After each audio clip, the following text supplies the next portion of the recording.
ಚಿಕ್ಕಪ್ಪ ಸರಿಯಾಗಿ ಕೆಲಸ ಮಾಡುವುದಿಲ್ಲ. ಚಿಕ್ಕಮ್ಮ ಹೇಳುವುದನ್ನು ಕೇಳಿಸಿಕೊಂಡ ನಾನು. ಚಿಕ್ಕಪ್ಪ ಊರಲ್ಲಿ ಇಲ್ಲದಾಗ ಅವರು ಸಾಕು ಸಾಕು ಎನ್ನುವರು ಬಿಡದೆ ರಾತ್ರಿಯೆಲ್ಲ ಚಿಕ್ಕಮ್ಮನಿಗೆ ಮಾಡಿ ಜ್ಯೂಸ್ ಕುಡಿಸಿದೆ. ಕತೆ ತುಂಬಾ ಇಂಟ್ರೆಸ್ಟಿಂಗ್ ಆಗಿದೆ. ಸೊ ಕಥೆನ ಎಲ್ಲೂ ಸ್ಕಿಪ್ ಮಾಡದೆ ಕಥೆನ ಕೊನೆವರೆಗೂ ಕೇಳಿ. ಹಾಗೆ ಚಾನಲ್ನ ಮರಿದೆ ಸಬ್ಸ್ಕ್ರೈಬ್ ಮಾಡ್ಕೊಳ್ಳಿ. ನಮಸ್ಕಾರ ಸ್ನೇಹಿತರೆ, ನನ್ನ ಹೆಸರು ದೇವ್. ಇದು ನನ್ನ ಬದುಕಿನಲ್ಲಿ ನಡೆದ ಒಂದು ಘಟನೆ. ನಮ್ಮ ಅಪ್ಪ ಅಮ್ಮ ಲವ್ ಮ್ಯಾರೇಜ್ ಮಾಡಿಕೊಂಡಿದ್ದರಿಂದ ನನಗೆ ಹೆಚ್ಚಾಗಿ ಸಂಬಂಧಿಕರ ಪರಿಚಯವಿಲ್ಲ. ಅಂತಹ ಸಮಯದಲ್ಲಿ ನಾನು ನನ್ನ ಚಿಕ್ಕಮ್ಮ ಲತಾ ಅವರನ್ನು ನೋಡಿದ್ದು. ಒಂದು ದಿನ ಅಮ್ಮ ಮತ್ತು ನಾನು ಮಾರ್ಕೆಟಿಗೆ ಹೋಗಿದ್ದೆವು. ಅಮ್ಮ ಹಣ್ಣುಗಳನ್ನು ಆರಿಸುತ್ತಾ ನಿಂತಾಗ ಇದ್ದಕ್ಕಿದ್ದಂತೆ ಹಿಂದಿನಿಂದ ಒಬ್ಬರು ಬಂದು ಅಮ್ಮನನ್ನು ಗಟ್ಟಿಯಾಗಿ ಅಪ್ಪಿಕೊಂಡರು. ನಾನು ಅವರನ್ನು ನೋಡಿ ದಂಗಾಗಿದ್ದೆ. ಆಕೆಯ ಮೈಬಣ್ಣ ಸ್ವಲ್ಪ ಕಪ್ಪಾಗಿದ್ದರೂ ಆಕೆಯ ಸೌಂದರ್ಯ ಕಣ್ಣಿಗೆ ಹಿತವಾಗಿತ್ತು. ನಮ್ಮ ಅಮ್ಮಮ್ಮ ಮತ್ತು ಚಿಕ್ಕಮ್ಮ ಮಾತನಾಡಿಕೊಳ್ಳುತ್ತಿದ್ದರು. ನಾನು ಅವರನ್ನೇ ರಂಗಾಗಿ ನೋಡುತ್ತಿದ್ದೆ. ಇಬ್ಬರು ಮಾತನಾಡಿದ ನಂತರ ನನ್ನನ್ನು ನೋಡಿ, ಅರೆ ನೀನು ದೇವಲ್ವಾ? ಚಿಕ್ಕವನಿದ್ದಾಗ ನೋಡಿದ್ದು ಇಷ್ಟು ದೊಡ್ಡವನಾಗಿ ಬಿಟ್ಟಿದ್ದೀಯಾ ಎಂದು ನನ್ನ ಕೆನ್ನೆಯನ್ನು ಮುಟ್ಟಿದರು. ಆಗ ಅಮ್ಮ ಹೇಳಿದರು, ನಾವು ಚಿಕ್ಕಂದಿಂದಲೂ ಒಟ್ಟಿಗೆ ಓದುತ್ತಿದ್ದೆವು ಮತ್ತು ಅವಳು ನನಗೆ ಚಿಕ್ಕಮ್ಮ ಆಗುತ್ತಾಳೆ ಎಂದು. ಏನಿಲ್ಲತಾ, ನೀನು ಇಲ್ಲಿ ಏನು ಮಾಡ್ತಿದ್ಯಾ ಎಂದು ಅಮ್ಮ ಕೇಳಿದರು. ನಿಮ್ಮ ಭಾವನಿಗೆ ಇಲ್ಲಿಗೆ ಟ್ರಾನ್ಸ್ಫರ್ ಆಗಿದೆ. ನಾವು ಇತ್ತೀಚೆಗೆ ಈ ಊರಿಗೆ ಬಂದಿದ್ದೇವೆ. ಆದರೆ ಇವತ್ತೇ ನಾನು ನಿನ್ನನ್ನು ನೋಡಿದ್ದು. ಇದು ನೀನೇ ಅಲ್ವಾ ಎಂದು ಅಂದುಕೊಂಡೆ. ಆದರೆ ನಿನ್ನನ್ನು ಬೆನ್ನನ್ನು ನೋಡಿದಾಗ ಅರ್ಥವಾಯಿತು. ಇಂತಹ ಬ್ಯಾಗ್ ಯಾರಿಗಾದರೂ ಇರುತ್ತದೆಯೇ ಎಂದು ಅಮ್ಮನ ಜೊತೆ ತಮಾಷೆ ಮಾಡುತ್ತಿದ್ದರು. ಚಿಕ್ಕಮ್ಮ ಹೇಳಿದ ಮಾತು ನಿಜವೇ ಆಗಿತ್ತು. ಅಮ್ಮನನ್ನು ಬೆನ್ನಿನಿಂದ ನೋಡಿದರೆ ಯಾರಿಗಾದರೂ ಅದೇ ಭಾವನೆ ಮೂಡುತ್ತಿತ್ತು. ನೀನು ಇನ್ನೂ ನಿನ್ನ ತುಂಟತನವನ್ನು ಬಿಟ್ಟೇ ಇಲ್ಲವೇ ಎಂದು ಅಮ್ಮ ಚಿಕ್ಕಮ್ಮನನ್ನು ಮುಟ್ಟಿದರು. ಸ್ವಲ್ಪ ಹೊತ್ತು ಇಬ್ಬರು ಮಾತನಾಡುತ್ತಾ ನಿಂತರು. ನಂತರ ನಾವು ಇಬ್ಬರು ಈ ಊರಿನಲ್ಲೇ ಇದ್ದೇವೆ, ಒಂದು ಬಾರಿ ನಮ್ಮ ಮನೆಗೆ ಬರಬಹುದಲ್ಲ ಎಂದು ಮಾತನಾಡಿ ಆ ದಿನ ನಾವು ಮಾರ್ಕೆಟ್ ಮುಗಿಸಿಕೊಂಡು ಅಲ್ಲಿಂದ ಹೊರಟೆವು. ನಾನು ಚಿಕ್ಕಮ್ಮನನ್ನೇ ನೋಡುತ್ತಾ ಉಳಿದುಬಿಟ್ಟೆ.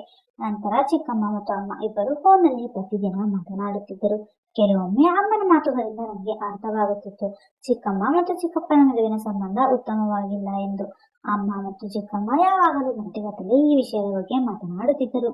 ಒಂದು ದಿನ ಚಿಕ್ಕಮ್ಮ ಅಮ್ಮನಿಗೆ ಫೋನ್ ಮಾಡಿ, ನಿಮ್ಮ ಭಾವ ಬೇರೆ ಊರಿಗೆ ಕೆಲಸದ ಮೇಲೆ ಹೋಗುತ್ತಿದ್ದಾರೆ. ನಾವು ಈ ಊರಿಗೆ ಹೊಸಬರು. ಈ ಜಾಗ ಬೇರೆ ಹೊಸದು. ಅವರು ಇಲ್ಲದೆ ಇರುವುದು ನಿಮಗೆ ಭಯವಾಗುತ್ತದೆ. ದೇವರನ್ನು ಸ್ವಲ್ಪ ಸಮಯ ಕಳಿಸಿಕೊಡಬಹುದಲ್ಲವೇ ಎಂದು ಕೇಳಿದರು. ಅದಕ್ಕೆ ಅಮ್ಮ ಒಪ್ಪಿಕೊಂಡರು. ನನ್ನನ್ನು 2 ದಿನಗಳ ಕಾಲ ಚಿಕ್ಕಮ್ಮನ ಮನೆಗೆ ಕಳುಹಿಸಿದರು. ಚಿಕ್ಕಮ್ಮನ ಮನೆಗೆ ತಲುಪಿದ ತಕ್ಷಣ ನಾನು ಡೋರ್ ಬಾರಿಸಿದೆ. ಕುತ್ತಿಗೆ ಸಂಪೂರ್ಣವಾಗಿ ತೋರಿಸುವಂತಹ ನೈಟಿ ಧರಿಸಿದ್ದರು.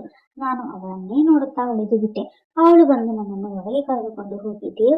ನಮ್ಮ ಮನೆ ಹೇಗಿದೆ ಎಂದು ಹಾಲ್ನಲ್ಲಿ ಕೂರಿಸಿಕೊಂಡು ಮಾತನಾಡಲು ಪ್ರಾರಂಭಿಸಿದರು. ನಾನು ಕೂಡ ಅವರೊಂದಿಗೆ ಮಾತನಾಡುತ್ತಾ ಆಕೆ ಸೌಂದರ್ಯವನ್ನು ಸಹಿತ ಆನಂದಿಸುತ್ತಿದ್ದೆ.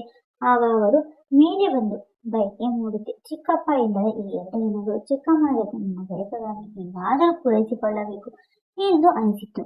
ಚಿಕ್ಕಮ್ಮ ಕೂಡ ಅದಕ್ಕೆ ಏನೂ ಕಮ್ಮಿ ಇರಲಿಲ್ಲ. ಕಾಲೇಜ್ನಲ್ಲಿ ಅಮ್ಮನ ಜೊತೆ ಮಾಡಿದ ಕೆಲಸಗಳನ್ನು ಹೇಳುತ್ತಿದ್ದಾಗ ನನಗೆ ಅನಿಸಿತ್ತು ಅವಳಲ್ಲಿಯೂ ಕೂಡ ಬಯಕೆಗಳು ಸಾಕಷ್ಟಿವೆ ಎಂದು. ಇಬ್ಬರು ಸೇರಿ ಆ ದಿನ ಊಟ ಮಾಡಿ ಹಾಲ್ನಲ್ಲಿ ಟಿವಿ ನೋಡುತ್ತಾ ಕುಳಿತಿದ್ದೆವು. ಸ್ವಲ್ಪ ಸಮಯದ ನಂತರ ಚಿಕ್ಕಮ್ಮ ನನಗೆ ನಿದ್ರೆ ಬರುತ್ತಿದೆ ಎಂದು ಹೇಳಿ ರೂಮ್ಗೆ ಹೋದೆವು. ದೇವ್, ನೀನು ರೂಮ್ಗೆ ಬಾ, ಹಾಲ್ನಲ್ಲಿ ಸೊಳ್ಳೆ ತುಂಬಾ ಹೆಚ್ಚಾಗಿವೆ, ನಿನಗೆ ನಿದ್ರೆ ಬರುವುದಿಲ್ಲ ಎಂದು ಹೇಳಿದರು. ಅಬ್ಬಾ ಕರೆದರು. ನನ್ನ ಬಯಕೆಗಳನ್ನು ಪೂರೈಸಿಕೊಳ್ಳಲು ಹೇಳಿದರು. ಯಾಕೆ ನಾನು ನಿರಾಕರಿಸಲಿ? ಚಿಕ್ಕಮ್ಮನ ಪಕ್ಕದಲ್ಲೇ ಮಲಗುವ ಈ ಅವಕಾಶವನ್ನು ನಾನು ಕಳೆದುಕೊಳ್ಳಬಾರದು. ಸ್ವಲ್ಪ ಸಮಯ ಟಿವಿ ನೋಡಿ ನಂತರ ನಾನು ರೂಮ್ಗೆ ಹೋದೆ. ಆಗಲೇ ಚಿಕ್ಕಮ್ಮ ಮಲಗಿದ್ದರು. ಗಾಢ ನಿದ್ರೆಯಲ್ಲಿದ್ದರು. ಅವರ ನೈಟಿ ಮೊಳಕಾಲಿನವರೆಗೂ ಬಂದಿತ್ತು. ಅದನ್ನು ನೋಡಿ ನನಗೆ ಚಿಕ್ಕಮ್ಮನನ್ನು ಮುಟ್ಟಿದರೆ ಚೆನ್ನಾಗಿರುತ್ತಿತ್ತು ಎಂಬ ಬಯಕೆ ಮೂಡಿತು. ನಾನು ಕೂಡ ಹೋಗಿ ಚಿಕ್ಕಮ್ಮನ ಪಕ್ಕದಲ್ಲೇ ಮಲಗಿಕೊಂಡೆ. ಎಷ್ಟೇ ನಿದ್ರೆ ಮಾಡೋಣ ಅಂದುಕೊಂಡರೂ ಚಿಕ್ಕಮ್ಮನನ್ನು ಪಕ್ಕದಲ್ಲಿ ಇಟ್ಟುಕೊಂಡು ನನಗೆ ನಿದ್ರೆ ಮಾಡಲು ಆಗಲಿಲ್ಲ. ನಾನು ಚಿಂತಿಸಿ ನನ್ನ ಕೈಯನ್ನು ಚಿಕ್ಕಮ್ಮನ ಸೊಂಟದ ಮೇಲೆ ಇಟ್ಟೆ.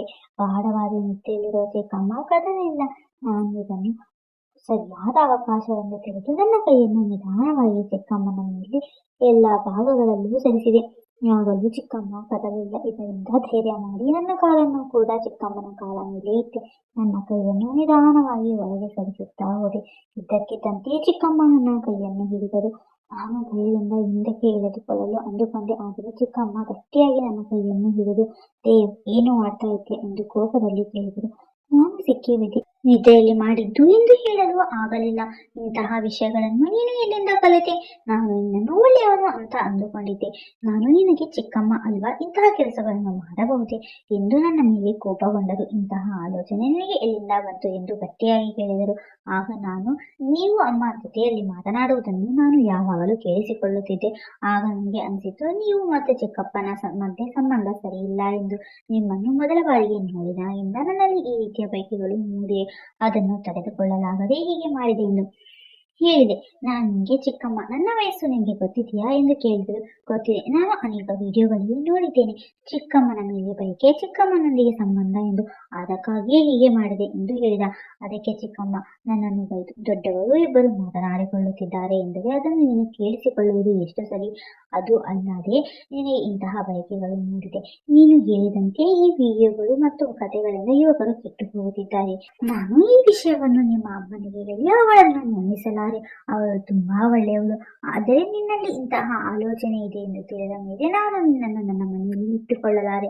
ನಾಳೆ ನೀನು ನಿಮ್ಮ ಮನೆಗೆ ಹೋಗಿಬಿಡು ಎಂದು ಹೇಳಿ ನನ್ನನ್ನು ಬೆದರಿಸಿ ಕಳುಹಿಸಿದರು. ಇದು ಚಿಕ್ಕಪ್ಪ ಇಲ್ಲದ ಸಮಯದಲ್ಲಿ ಚಿಕ್ಕಮ್ಮನ ಜೊತೆ ನಡೆದ ನನ್ನ ಕತೆ. ಧನ್ಯವಾದಗಳು ವೀಕ್ಷಕರೇ. ಕಥೆ ಬಗ್ಗೆ ದಯವಿಟ್ಟು ನಿಮ್ಮ ಅನಿಸಿಕೆಯನ್ನು ಕಮೆಂಟ್ ಬಾಕ್ಸ್ ನಲ್ಲಿ ತಿಳಿಸಿ. ಹಾಗೆ ಚಾನಲ್ನೇ ಮರೆಯದೆ ಸಬ್ಸ್ಕ್ರೈಬ್ ಮಾಡಿಕೊಳ್ಳಿ. Thank you for watching.